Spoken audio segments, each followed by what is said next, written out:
চলতি বছর বিশ্বে বিলাসবহুল পণ্যের বাজার ছুঁয়েছে পৌনে 500 বিলিয়নের ঘর। 2029 সাল পর্যন্ত বিক্রি বাড়বে 4% হারে। সবচেয়ে বেশি বিক্রি হয়েছে ঘড়ি এবং বিলাসবহুল গহনা, সাথে রয়েছে জুতা, সানগ্লাস আর কসমেটিক্স পণ্য। আর কাবেল বাংলাদেশের একমাত্র ইউএল এবং ভিডি সার্টিফাইড কেবল, যা এ গ্রেড এলএমই রেজিস্ট্রেশন। বিশ্বজুড়ে নামিদামি ব্র্যান্ডের চামড়াজাত পণ্য, ঘড়ি, গহনা, জামাকাপড় ইত্যাদি থেকে বৈশ্বিক আয় $474 বিলিয়ন। এ বাজারে বিক্রির দৌড়ে প্রথম চীন। 2018 সালেও বিলাসপণ্য বিক্রিতে দেশটির আয় $71 বিলিয়ন।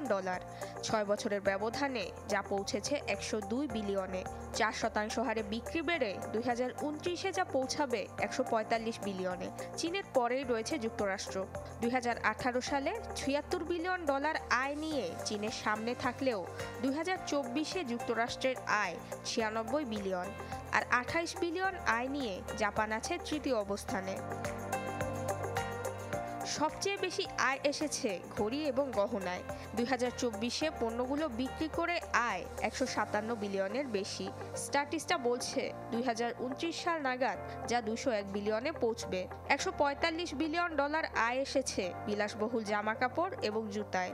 চামড়াজাত পণ্য বিক্রিতে এসেছে 72 বিলিয়ন। বিলাসী চশমায় $29 বিলিয়ন। এ বাজারের 72% দখল করে আছে মাত্র 15টি প্রতিষ্ঠান। 21% দখল নিয়ে প্রথমে রয়েছে ফ্রান্সের LVMH।